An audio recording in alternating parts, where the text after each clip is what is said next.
Hello my dear friends, मैं राजकुमार और आप देख रहे हैं राज ज्ञान दृष्टि।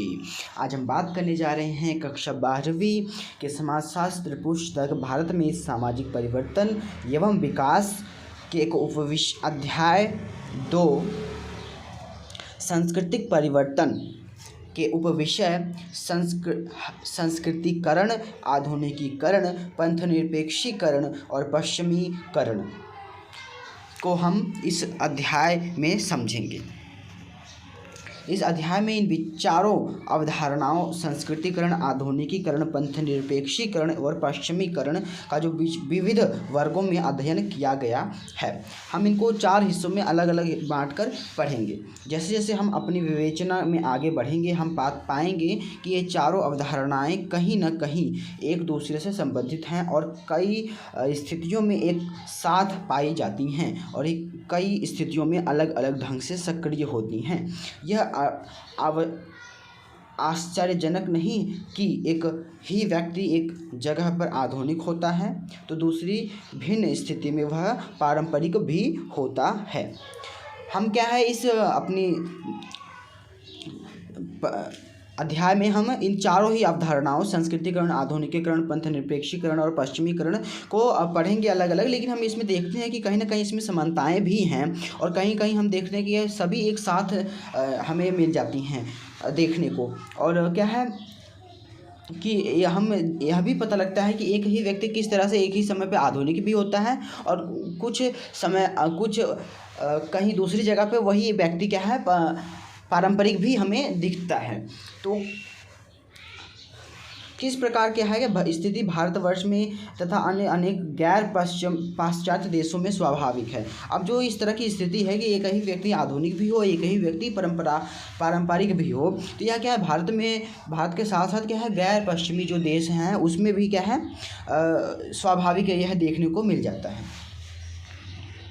लेकिन आप जानते हैं कि समाजशास्त्र की विषय वस्तु प्रकृति के विश्लेषण पर आधारित नहीं है।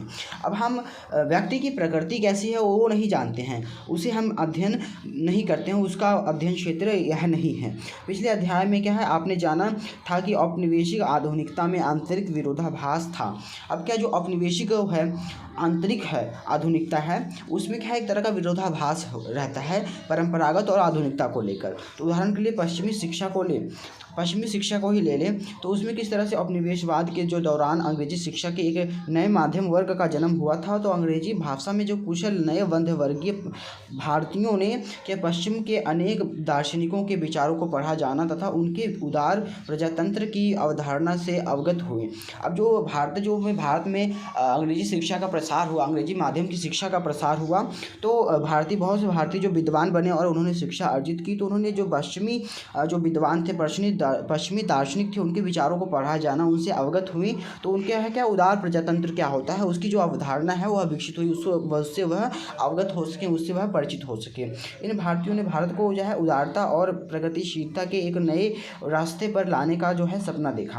अब जो शिक्षित भारतीय थे उन्होंने क्या है, भारत को एक नया और प्रगतिशील भारत बनाने की जो है उन्होंने सपना देखा। और लेकिन क्या है, फिर भी औपनिवेशिक शासन से भारतीय स्वाभिमान को चोट लगी।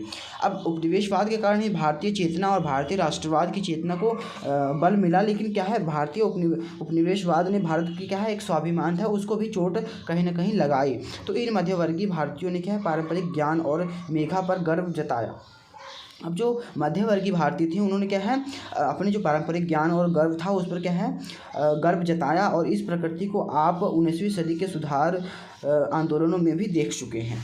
अब जो भारत का गौरव था, भारत का ज्ञान था, उसको हमने सराहा और उसको उजागर करने का प्रयास दोबारा से हमें किया गया। तो इसकी झलक क्या है, जो समाज सुधार आंदोलन होता है उसमें हमें देखने को मिलते हैं किस तरह से जो बड़े बड़े विद्वान थे उन्होंने भारतीय ज्ञान और भारतीय ग्रंथ, भारतीय जीवन शैली और भारतीय सभ्यता का जो उदाहरण देते हुए उन्होंने महिलाओं की शिक्षा और महिलाओं के अधिकारों और मानवतावाद की अवधारणा, उदारवाद की अवधारणा को ठीक ठहराया और सही बताया। इन्हीं का तर्क देते हुए, भारतीय इतिहास का तर्क देते हुए। तो इस अध्याय में आपको स्पष्ट होगा कि आधुनिकता के कारण न केवल नए विचारों को राह मिली बल्कि परंपरा पर भी पुनर्विचार हुआ और उसकी पुनर्विवेचना भी हुई। अब क्या है, जो आधुनिकता थी ना केवल नए विचारों को, नए आधुनिकतावाद को लेकर आई, बल्कि हमारा इतिहास क्या है, हमारा पुराना इतिहास क्या है, पुराना गौरव क्या है, उसको भी हमें दोबारा से रीएनालाइज या रिवीजन उसका एक टाइप का करने का हमें मौका मिला। हमने उसकी तरफ रुख किया, अपने प्राचीन गर्व को महसूस करने का, उसको अध्ययन करने का।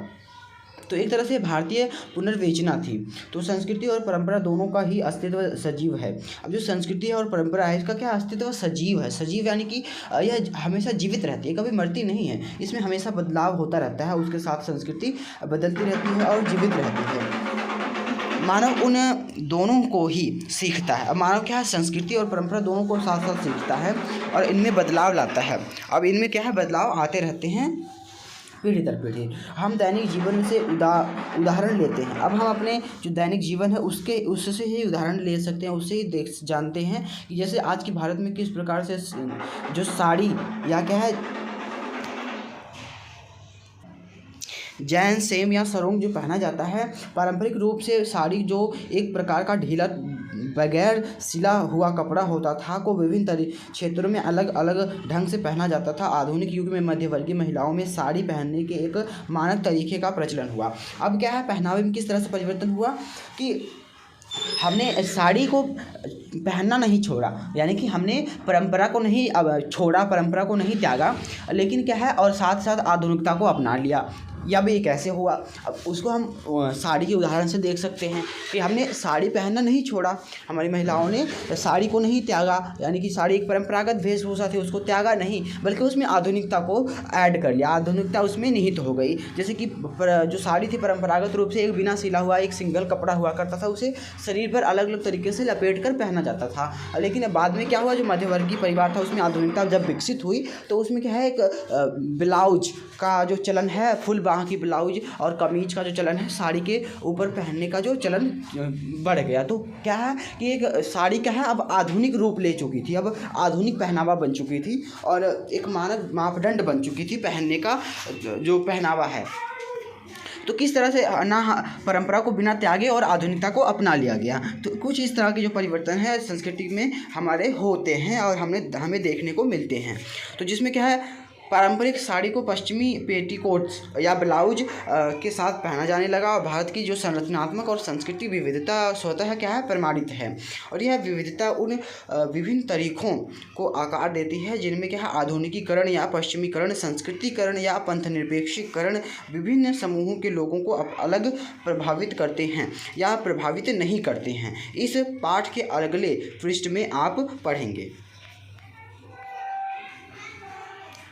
अब हम यहाँ पर एक मध्यवर्गीय परिवार, आधुनिकता एवं परंपरा का मिश्रण किस तरह से हमें देखने को मिलता है, इसमें ये हम देख पाते हैं कि एक भारतीय दंपत्ति है और उसने किस तरह से जो फुल बाह की जो ब्लाउज है या पेटीकोट है उसको पहना है और साड़ी को लपेटा है, यानी कि आधुनिकता को बिना परंपरा को अपनी परंपरागत संस्कृति को छोड़े त्यागे किस तरह से अपनाया गया है, अपनाने का प्रयास किया गया है। और भारतीय पुरुष की हमें एक छवि अंग्रेजी ड्रेस स्टाइल में किस तरह से हम देख पाते हैं यहाँ पर।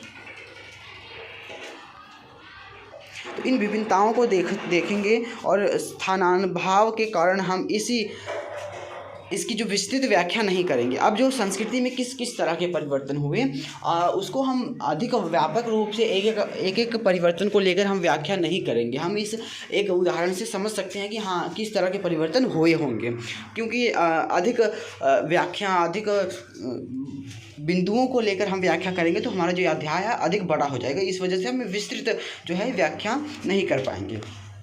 तो आपसे अपेक्षा की जाती है कि आधुनिकीकरण के उन जटिल पक्षों को रेखांकित करें एवं उनका विवेचन करें जिन्होंने देश के विभिन्न भागों में लोगों को प्रभावित किया अथवा एक ही क्षेत्र में विभिन्न जातियों एवं वर्गों को प्रभावित किया और एक ही वर्ग अथवा समुदाय से संबंधित पुरुषों एवं महिलाओं को प्रभावित किया। अब जो भी परिवर्तन समाज में इस तरह के हुए हैं उसको जानना हमारी खुद की जिम्मेदारी बनती है कि हम अपने समाज और समूह को देखें और जाँचें कि किस तरह के परिवर्तन हुए हैं। समाजशास्त्रीय एक तरह की खोज है, एक तरह की रिसर्च है, कोई भी इसको कर सकता है इस तरह की जो जांच पड़ताल करके। और हम संस्कृतिकरण की जो अवधारणा से शुरुआत करते हैं। अब जो संस्कृतिकरण है उसकी जो अवधारणा क्या है, उससे हमारी जो शुरुआत है होती है। तो इसकी शुरुआत करने की वजह यह है कि सामाजिक गतिशीलता की यह प्रक्रिया उपनिवेशवाद के प्रादुर्भाव के पहले से है। अब जो संस्कृतिकरण है इससे ही हम शुरुआत क्यों करें, क्योंकि यह उपनिवेशवाद से भी पहले है। और जो औद्योगिकरण है, पश्चिमीकरण है और नगरीकरण है, इनसे पहले संस्कृतिकरण था और है। और जो संस्कृतिकरण है वह उपनिवेशवाद की देन नहीं है, बल्कि वह पहले से हमारे समाज में निहित था। तो यह जो प्रक्रिया इस उपनिवेशवाद के प्रादुर्भाव से पहले थी, यानी कि उपनिवेशवाद जो भारत में आया उससे पहले यह प्रक्रिया चल रही थी और यह बाद में भी भिन्न रूपों में जारी रही और आज भी है। तो अन्य 3 परिवर्तनों की प्रक्रियाएं क्या हैं, जिनके बारे में हम संस्कृतिकरण के बाद चर्चा करेंगे, और जो अन्य 3 जो हमारे विषय हैं उसको हम संस्कृतिकरण के बाद जानेंगे। तो उपनिवेशवाद से उपजी परिस्थितियों से प्रचलन में आई आधुनिक पश्चिमी विचारों जैसे कि स्वतंत्रता और अधिकार के बारे में जानने के फलस्वरूप भारतीय इन 3 परिवर्तनकारी प्रक्रियाओं के प्रत्यक्ष प्रभाव में आए, जैसे कि पहले भी लिखा जा चुका है। आधुनिक ज्ञान की प्राप्ति के बाद शिक्षित भारतीयों को अक्सर उपनिवेशवाद में अन्याय और अपमान का एहसास हुआ। अब जो आधुनिकतावाद का ज्ञान था, अंग्रेजी का ज्ञान था, और शिक्षित भारतीय जो थे उनको क्या हुआ, अब भेदभाव क्या होता है, आधुनिकता और राष्ट्र क्या होता है, और उपनिवेशवाद क्या होता है, गुलामी क्या होती है, उन सभी से वह अवगत हुए। तो उनको अब अपने आप को अपमानजनक महसूस होने लगा और अपने आप को गुलाम महसूस करके वह अपमानजनक महसूस करने लगे थे। तो अब उनको स्वतंत्रता होना और स्वतंत्र रहना जो उसमें है वो जागरूक हुए वह इन सभी बातों को लेकर।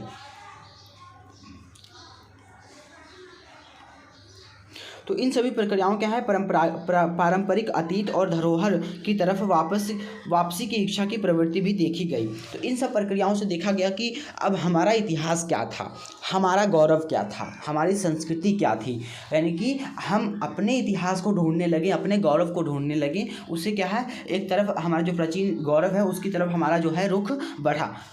आधुनिकता की ही देन है कि हम अपने गौरव को, अपने इतिहास को जान सकें और अपने इतिहास की तरफ हमारा जो रुख है, रुझान है, वह बढ़ा। और इस प्रकार एक जटिल परिस्थिति का जन्म हुआ और जिसमें भारत का आधुनिकीकरण, पश्चिमीकरण और पंथनिरपेक्षीकरण से सामना हुआ। तो अब इन सभी की खोज और छानबीन में हमें क्या है, इन तीनों बिंदुओं आधुनिकीकरण, पश्चिमीकरण और पंथनिरपेक्षीकरण से हम अवगत हो पाए, हमारा सामना हो पाया। अब सामाजिक परिवर्तन के विभिन्न प्रकार हुए। अब सामाजिक जो परिवर्तन हुए उसके विभिन्न प्रकार थे, उनमें से एक क्या था, संस्कृतिकरण था। अब हम संस्कृतिकरण को जान लेते हैं। तो संस्कृतिकरण शब्द की उत्पत्ति क्या है, M.N. श्रीनिवास ने की। अब जो संस्कृतिकरण शब्द है इसको किसने गढ़ा, M.N. श्रीनिवास जो समाजशास्त्री हैं इन्होंने। तो संस्कृतिकरण का अभिप्राय उस प्रक्रिया से है। अब संस्कृतिकरण क्या है, संस्कृतिकरण उस प्रक्रिया को कहा जाता है जिसमें क्या है, निम्न जाति या अन्य समूह उच्च जातियों विशेषकर द्विज जाति की जीवन पद्धति, अनुष्ठान और मूल्यों, आदर्श, विचारों का अनुकरण करते हैं। इन्हीं लाइनों में क्या है, पूरा संस्कृतिकरण निहित है। संस्कृतिकरण वह प्रक्रिया है जब एक निम्न जाति या निम्न समूह क्या है, अपने से उच्च, अपने से अभिजात वर्ग की क्या है, भाषा शैली, रहन सहन, खान पान और परंपरा को जब अपना लेता है, अपनाने की प्रक्रिया जो चलती है वह क्या है, वही है संस्कृतिकरण। यानी हम जब कहते हैं कि समाज डेवलप्ड हो रहा है यानी कि उसमें नए परंपरा और नए आधुनिकतावाद क्या है, जुड़ते जा रहे हैं। तो वह क्या है, वह पाश्चात्य शैली को अपना रहा है या अपने से जो प्रबल जातियां हैं उनकी जीवन शैली को अपना रहा है। तो उसे क्या है, उनकी एक स्थिति क्या है, मजबूत बनती है। तो इसी प्रक्रिया को हम कहते हैं संस्कृतिकरण। जब एक निम्न जाति या निम्न जाति का समूह जो है वह क्या है, एक उच्च जाति, उच्च वर्गों के समूहों को उनके रहन सहन, उनके खान पान, उनके रीति रिवाज, उनकी परंपराओं को अपना लेता है, उनको अपनाने की जो प्रक्रिया चलती है उसको कहते हैं संस्कृतिकरण। तो संस्कृतिकरण के बहुआयामी प्रभाव हैं। अब इसके क्या है, बहुत कई डायमेंशनल में हम इसके जो इफ़ेक्ट्स हैं वो देख पाते हैं। तो इसके क्या है, प्रभाव भाषा शैली में हमें देखने को मिलता है, साहित्य में भाषा साहित्य जो उसमें देखने को मिलता है, विचारधारा में देखने को मिलता है, संगीत, नृत्य, नाटक, अनुष्ठान व जीवन पद्धति में देखा जा सकता है। अब क्या है, जो परिवर्तन है यह किस किस तरह के परिवर्तन होते हैं, किस किस तरह के जो परिवर्तन है वो अपनाए जाते हैं निम्न जातियों के द्वारा उच्च जातियों से। तो चाहे वह भाषा साहित्य हो, भाषा को लेकर जो किस तरह का जो ज्ञान है उच्च जातियों में, प्रबल जातियों में, तो उनसे उनको भाषा शैली को अपनाना, उनके विचारों को अपनाना, उनकी संस्कृति को अपनाना, उनकी नृत्य पद्धति, नृत्य शैली को अपनाना, नाटक पद्धति, नाटक शैली को अपनाना, और अनुष्ठान और जो उनकी परंपरा है और जीवन पद्धति है, जीवनचर्या है, उसको अपनाना, वही संस्कृतिकरण है। वही यह संस्कृतिकरण के बहुआयामी प्रभाव हैं। तो मूलतः संस्कृतिकरण की प्रक्रिया हिंदू समाज के अंतर्गत विद्यमान है। अब यह संस्कृतिकरण क्या है, यह हिंदू समाज के अंदर है, हिंदू समाज के अंदर अधिक देखने को मिलती है। क्यों? क्योंकि हिंदू समाज में ही अधिक भिन्नताएं हैं, अधिक जो उच्च और निम्न वर्ग जातियों का जो फासला है वो अधिक है। यद्यपि जो है श्रीनिवास को गैर हिंदू संप्रदायों और समूहों में भी यह प्रक्रिया दिखाई पड़ती है, लेकिन जो श्रीनिवास हैं, जो समाजशास्त्री श्रीनिवास हैं, वो कहते हैं कि नहीं, हिंदू जाति के अतिरिक्त जो अन्य समूह और अन्य धर्म, अन्य जातियां हैं, उनमें भी यह निहित होता है, जो संस्कृतिकरण है उनमें भी होता है। तो विभिन्न क्षेत्रों के अध्ययन से यह पता लग पाया है कि यह प्रक्रिया देश के विभिन्न हिस्सों में अलग अलग ढंग से होती है। अब जो यह प्रक्रिया है एक साथ पूरे देश में नहीं होती है या एक जैसी नहीं होती है। यह प्रक्रिया जो है अलग अलग हिस्सों में अलग अलग समय पर अलग अलग तरह से होती है।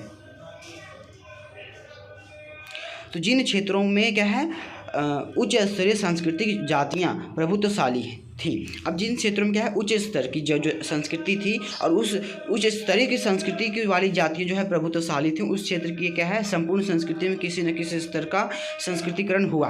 अब जहाँ पर डोमिनेंट कास्ट ग्रुप्स होगा, जहाँ पर प्रबल जातियाँ होंगी, वहीं पर तो उस डोमिनेंट कास्ट ग्रुप्स को फॉलो करने वाले लोग होंगे। अब जहाँ वह जातियाँ डोमिनेंट कास्ट, प्रबल ग्रुप, समूह, प्रबल जातियाँ, उच्च जातियाँ नहीं होंगी, वो उनको फॉलो करने वाला कौन होगा? फिर कोई नहीं होगा। तो हमें जहाँ पर उच्च संस्कृति और उच्च जाति प्रभुत्व मिलता है, वहीं पर हमें संस्कृतिकरण भी इसका प्रभाव देखने को भी मिलता है। तो जहाँ गैर संस्कृतिकरण जातियाँ प्रभुत्वशाली थीं, अब जिन जातियों का जो संस्कृतिकरण नहीं था, वहाँ पर यानी कि जो निम्न जातियाँ प्रभुत्व में थी, वहाँ की जो संस्कृति को इन जातियों ने क्या है प्रभावित किया। अब वहाँ की जो संस्कृति थी उसको भी इन जातियों ने, जो निम्न जो गैर संस्कृतिकरण जो जाति थी, उन्होंने उसको प्रभावित किया, जिसे श्रीनिवास ने विसंस्कृतिकरण की संज्ञा दी। अब जिन जातियों, जिन समूहों का कोई संस्कृति क्या है नहीं है, यानी कि वो डोमिनेंट नहीं करते हैं समाज में, उनका प्रबल प्रभुत्व समाज में नहीं है, तो वहाँ पर क्या है हमें संस्कृतिकरण नहीं देखने को मिलता है। तो इसको क्या कहा जाता है? इसको विसंस्कृतिकरण कहा जाता है। तो इसको डिसंस्कृताइजेशन कह सकते हैं। तो इसको इसकी विसंस्कृतिकरण की संज्ञा श्रीनिवास देते हैं। तो इसके अलावा अन्य क्षेत्रीय भिन्नताएं भी पाई जाती हैं। अब कुछ क्षेत्रों के आधार पर भी भिन्नताएं होती हैं स्तरीकरण में। तो कई सदियों तक 19वीं शताब्दी के 3/4 भाग तक क्या है पारसियों को प्रभुत्वशाली माना जाता था। अब जो पारसी हैं वह क्या है, वो एक क्षेत्र विशेष में क्या है प्रभुत्व में थे, उनका जो है डोमिनेंट था एक। तो श्रीनिवास का तर्क है कि किसी भी समूह का सांस्कृतिकरण उसकी परिस्थिति को स्थानीय जातीय स्तरण में उच्चता की तरफ ले जाता है। यानी जो स्तरीकरण है, जो उसकी जाति है, उसकी जाति उसकी समूह है, उसको उच्च करता है, उसकी जो जाति की जो शुद्धता है या कहें प्रबलता है उसको बढ़ाता है। और सामान्यतः यह माना जाता है कि संस्कृतिकरण संबंधित समूह की आर्थिक अथवा राजनीतिक स्थिति में भी सुधार लाता है। जो संस्कृतिकरण की प्रक्रिया है उससे क्या है, जो निम्न जातियाँ हैं या जो निम्न समूह हैं, उनकी जो राजनीतिक और उनकी जो आर्थिक स्थिति है उसमें सुधार आता है, उसमें बदलाव आता है, उसमें परिवर्तन आता है संस्कृतिकरण के प्रभाव के कारण। तो अथवा हिंदुत्व की जो महान परंपराओं का जो किसी स्रोत के साथ उसका संपर्क होता है।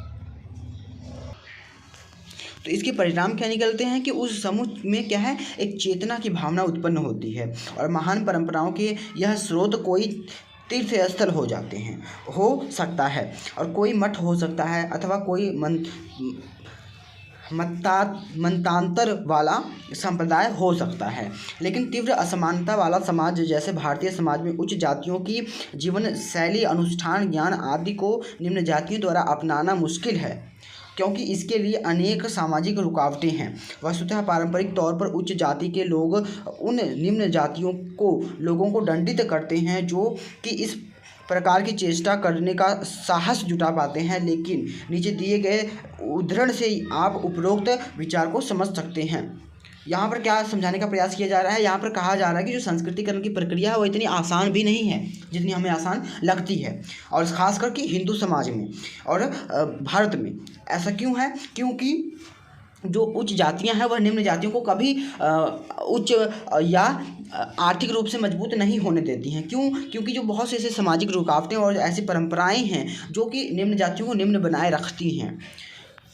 अब हम आगे कुछ लाइनों में इस बात को और अच्छे से समझेंगे।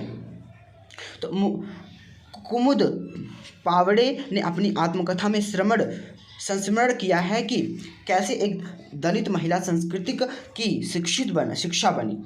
जो एक दलित महिला है वह किस तरह से संस्कृत की शिक्षा अर्जित करती है और एक संस्कृत की शिक्षक बनती है। तो शायद यह ऐसा माध्यम है जो उन्हें उन क्षेत्रों में जाने से देता है जिनमें अब तक लैंगिक परिस्थिति एवं जाति के आधार पर प्रवेश संभव नहीं था।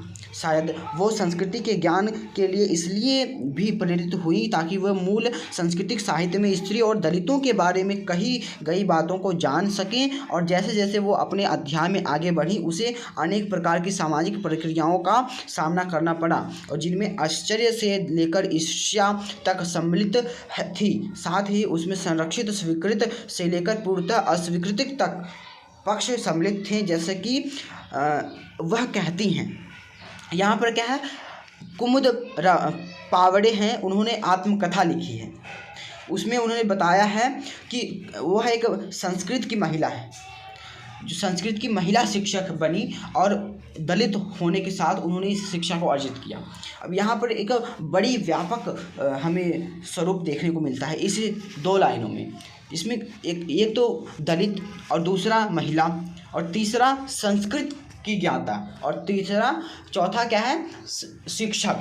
यानी कि एक दलित जब शिक्षा अर्जित करता है वह भी संस्कृत जो कि ब्राह्मणों की प्रभुत्व वाली भाषा मानी जाती है उसकी शिक्षा मानी जाती है कि संस्कृति पर केवल ब्राह्मणों और ब्राह्मण प्रभुत्व ही रहेगा, उसको नकारते हुए। और एक ऊपर से महिलाओं की जो स्थिति थी वो महिलाओं शिक्षा ही नहीं अर्जित कर सकती थी, ऊपर से संस्कृत की शिक्षा अर्जित करना तो दूर की बात।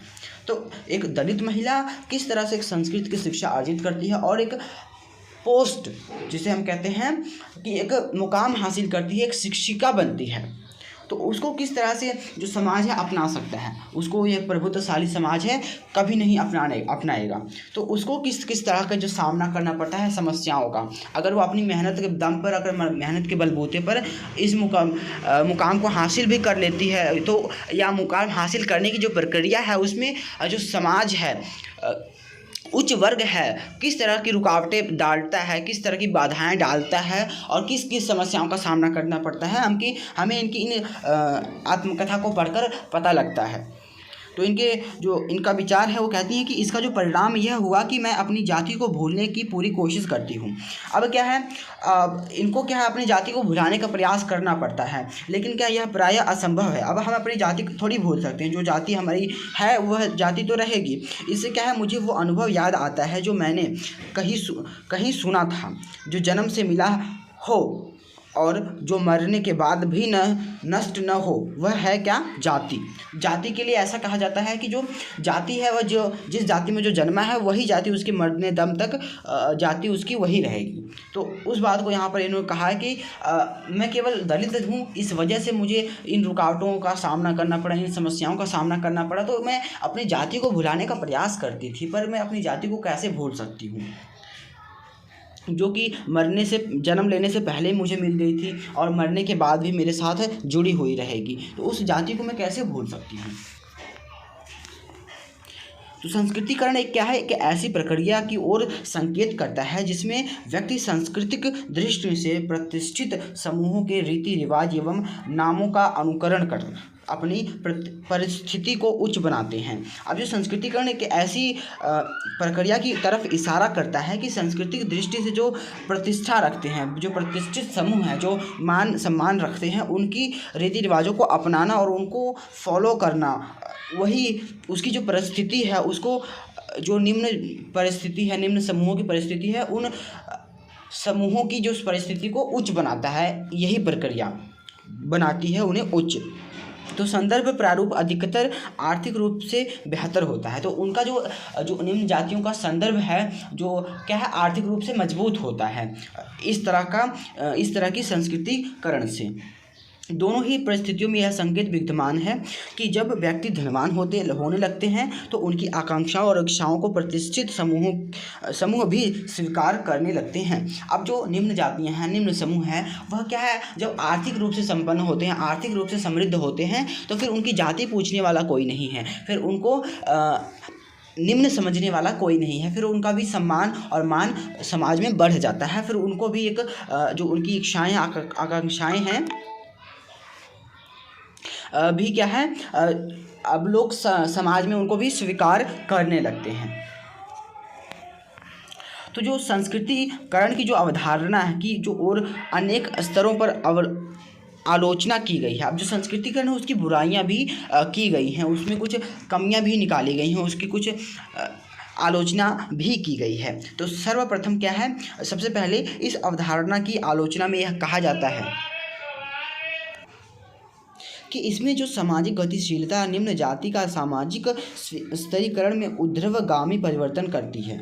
अब ये क्या है, एक सामाजिक प्रक्रिया है और जो उसकी गतिशीलता है और निम्न जाति का या सामाजिक स्तरीकरण है उसमें क्या है, ऊर्ध्वगामी परिवर्तन करती है को बढ़ा चढ़ाकर बताया गया है। अब इसमें जो इसकी आलोचना करते हुए कहा गया है कि जो यह परिवर्तन की प्रक्रिया है और जो स्तरीकरण में परिवर्तन आता है उसको क्या है, बहुत बढ़ा चढ़ाकर कहा गया है और ऐसा नहीं है। और इस प्रक्रिया से कोई संरचनात्मक परिवर्तन न होकर केवल कुछ व्यक्तियों का पारिस्थितिक परिवर्तन होता है। अब यहाँ पर कहने का प्रयास किया गया है कि जो निम्न जातियाँ हैं, निम्न समूह है, उसका पूरा का पूरा समूह का परिवर्तन हो जाए और पूरा का पूरा समूह ही प्रबल होने लगे या उच्च होने लगे, उसकी आर्थिक स्थिति मजबूत होने लगे, या वह पूरा का पूरा समूह ही जो स्तरीकरण के प्रभाव में आता है, ऐसा नहीं है। मात्र कुछ व्यक्तियों पर इसका प्रभाव पड़ता है, ना कि पूरे समूह पर। तो इसकी आलोचना में यह कहा गया है। तो दूसरे शब्दों में इसका मतलब यह हुआ कि कुछ व्यक्ति जो कि असमानता पर आधारित सामाजिक संरचना में अपनी स्थिति में सुधार कर लेते हैं। मतलब यहाँ पर कहा गया है कि कुछ जो व्यक्ति हैं जो समानता के आधार पर क्या है, अपनी स्थिति में क्या है, सुधार कर लेते हैं, लेकिन इससे समाज में जो व्याप्त असमानता व भेदभाव समाप्त नहीं हो जाते हैं। तो यहाँ पर कहने का प्रयास किया कि जो स्तरीकरण के प्रभाव से क्या है, कुछ व्यक्तियों की स्थिति सुधर जाती है, जो कि उनकी सामाजिक स्थिति में परिवर्तन ला देता है। तो इसका आशय, इसका मतलब यह नहीं कि जो पूरी की पूरी सामाजिक व्यवस्था जो पूरा का पूरा सामाजिक भेदभाव है वह खत्म हो जाए, ऐसा नहीं होता है। और दूसरा आलोचनात्मक जो पक्ष है यह है कि इस अवधारणा की विचारधारा में उच्च जाति की जीवन शैली उच्च एवं निम्न जाति के लोगों की जीवन शैली निम्न है। अब यहाँ पर जो आलोचना करते हुए यह कहा गया है कि जो उच्च जीवन शैली है, उच्च लोगों की जो जीवन शैली उसको निम्न उच्च बताया गया है और जो निम्न लोगों की जीवन शैली उसको निम्न बताया गया है।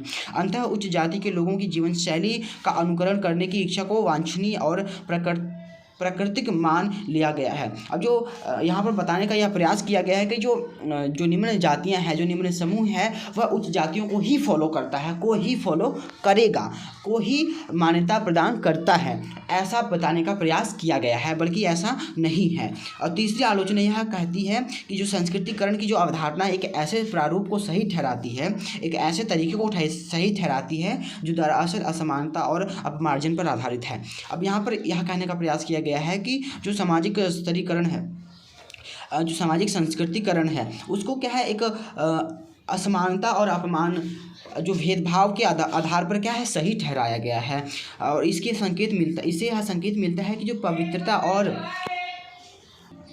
अपवित्रता के जातिगत पक्षों को उपयुक्त माना जाए। और इसलिए लगता है कि उच्च जाति द्वारा निम्न जाति के प्रति भेदभाव का एक प्रकार का जो विशेषाधिकार है, इस प्रकार के दृष्टिकोण वाले समाज में समानता की कल्पना कठिन है। अब यहाँ पर यह बताने का प्रयास किया गया, आलोचना की गई है कि जो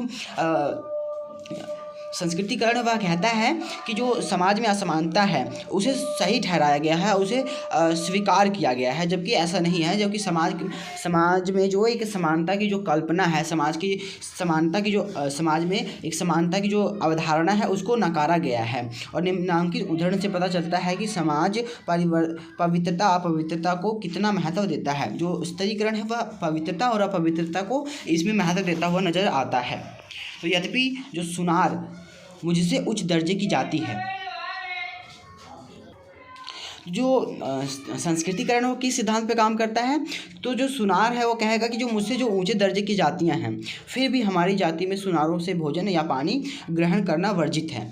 अब क्या है कि एक सुनार है, सुनार तो एक उच्च जाति की जातियों में माना जाता है, लेकिन फिर भी जो क्या है कुछ जातियां हैं जो सुनारों के हाथ से जो भोजन और पानी नहीं लेती हैं, नहीं खाती हैं। तो हम ये मानते हैं कि सुनार इतने लोभी होते हैं कि वो मन मूत्र क्या है से सोना ढूंढ निकालते हैं। वैसे तो जाति में ऊँचे हैं लेकिन वो हमसे ज़्यादा अपवित्र हैं, और हम अन्य उच्च जातियों से भोजन नहीं लेते जो अपवित्र काम करते हैं। धोबी जो गंदे कपड़ों को धोता है और तेली जो बीज को पीस कर तेल निकालता है। अब ये सभी जातियां जो धोबी, तेली और नाई और सुनार, ये सभी क्या है उच्च जातियों में ही आते हैं, लेकिन इनका जो काम है वो थोड़ा सा अपवित्रता से संबंधित है। तो क्या है यहाँ पर अपवित्रता को उजागर करने का जो प्रयास है वो किया जाता है संस्कृतिकरण में। तो इसमें क्या है भेदभाव तो ख़त्म नहीं हुआ। अगर संस्कृतिकरण होता है, कोई समाज जो सुनार से प्रभावित होकर जो किसी का संस्कृतिकरण होता है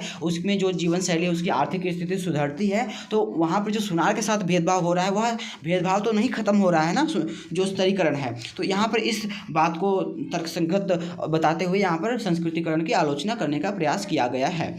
और इससे पता चलता है कि कैसे भेदभाव उत्पन्न करने वाले विचार जो है जीवन का अहम हिस्सा बन गए हैं, और असमानता वाले समाज की आकांक्षा की जो बजाय वर्जित समाज एवं भेदभाव को अपने अपने तरीके से अर्थ देकर वर्जनीय यानी कि बहिष्कृत पदों को स्थापित किया गया।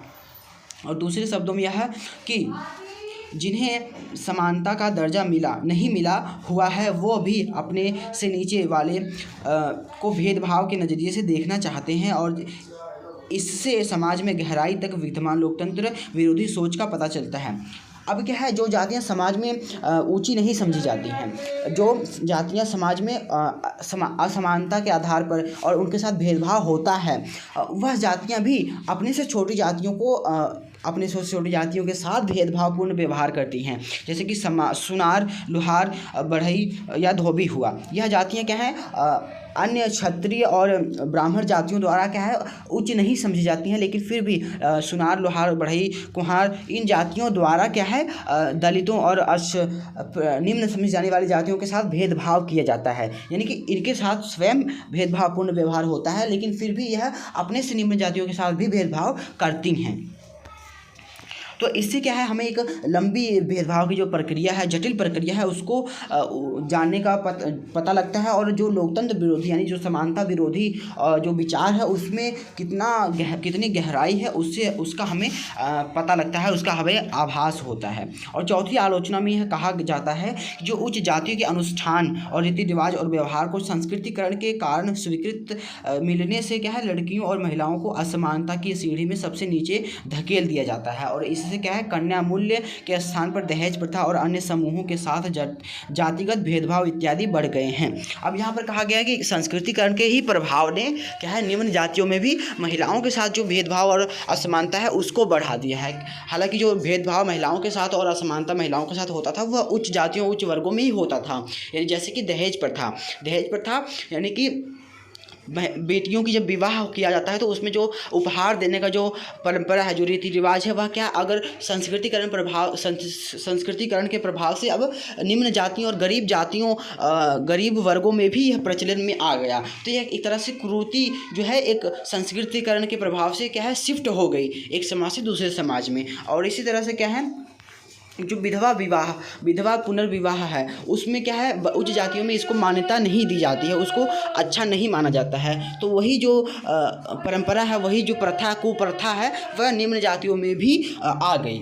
तो और हम देखते हैं जो सती प्रथा है वह भी उच्च जातियों की मान्यता और उच्च जातियों की परंपराओं में शामिल थी, जो कि अब निम्न जातियों में आ गई। तो इस तरह जो शिफ्ट कर जाती हैं जो कुरीतियाँ और जो कुसंगतियाँ होती हैं, समाज की परंपराएं होती हैं, वह भी शिफ्ट करती हैं। तो इस तरह से जो कुरीतियाँ हैं वह उनका विस्तार मिलता है। तो इस तरह की आलोचना की गई है यहाँ पर।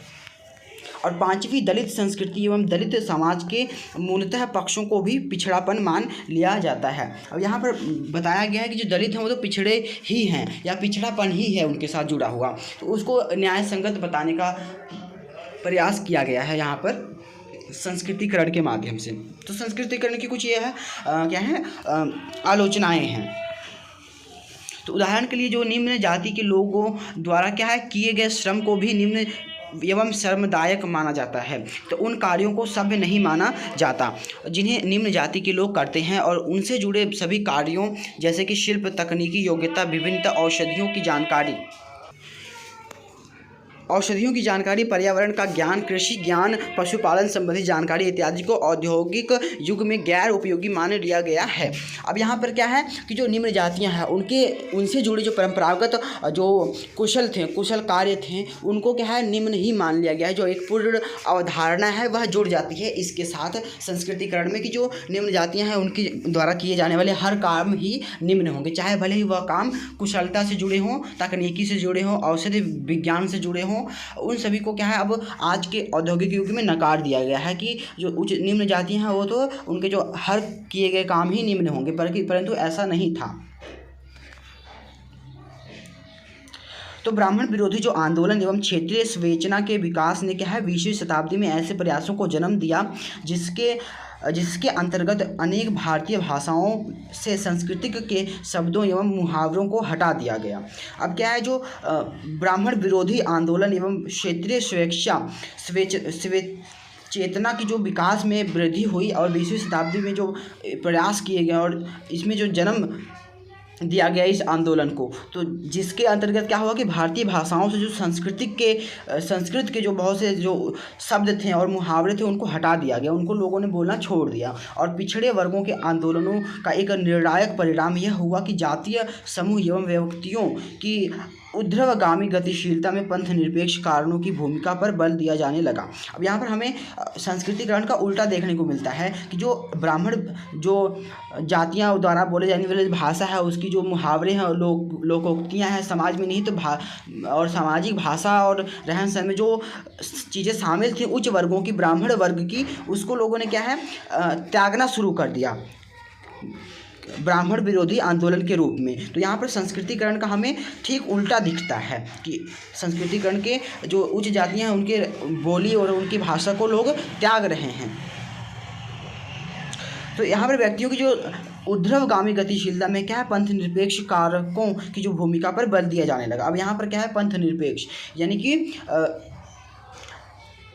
अपने आप को धर्म से मुक्त रखने और धर्म से अलग रखने का जो उस पर बल दिया जाने लगा था। और प्रभुत्व जाति की दृष्टि से यह कहा जा सकता है कि अब क्या है वैश्य, क्षत्रिय एवं ब्राह्मण क्या है वर्ग से संबंधित लोगों की जो जाति पहचान बताने की जो इच्छा है नहीं थी। अब क्या है लोग क्या है सेकुलर होने लगे थे और अब उनको अपनी धर्म से अपनी जाति से कोई लेना देना नहीं था। उनको धर्म और जाति में इतना दिलचस्पी और इतनी महत्वता नहीं रह गई थी। उनको उसको अपनी मैं तो ब्राह्मण जाति का हूँ, मैं तो क्षत्रिय जाति से हूँ, उसको बताने में किसी को अब दिलचस्पी किसी को कोई इच्छा नहीं रह गई थी। बल्कि क्या अब दूसरी तरफ हमें देखने को क्या मिलता है कि जो प्रभुत्व जातीय सदस्यता प्रतिष्ठा का सूचक बन गई। अब क्या है अब विगत वर्षों में क्या है ऐसी ही भावना दलितों में भी आई। अब ऐसी ही ठीक भावना दलितों में आई अब जो क्या है अपने को दलित बताने में प्रतिष्ठा का अनुभव करने लगे। अब क्या है दलितों के साथ ठीक उल्टा हुआ। अब दलित क्या थे उसी समय में जब ब्राह्मण, क्षत्रिय और वैश्य अपने आप को महान बताते थे, अपनी जाति को बताने में वह गर्व महसूस करते थे, तो उस समय जो दलित थे वह अपनी जाति को लेकर असमान और पीड़ा महसूस करते थे। तो जब बदलाव हुआ तो जो क्षत्रिय ब्राह्मण वैश्य थे उन्होंने अपनी जाति में दिलचस्पी लेना छोड़ दिया और जो धर्मनिरपेक्षतावाद है वह प्रचलन में आया। तो फिर क्या हुआ, जो दलित थे अब उनमें क्या हुआ कि अपनी धर्म और अपनी जाति को लेकर क्या है गर्व महसूस जो करने का जो अनुभव है वह प्रबल होने लगा और वह उत्पन्न होने लगा। तो हालांकि जो दलित जातियां और समूहों में सबसे ज़्यादा गरीब एवं सीमांत लोग अपनी जातिगत पहचान के आधार पर अन्य क्षेत्रों के अनेक दबे कुचले होने की क्षतिपूर्ति भी करते हैं।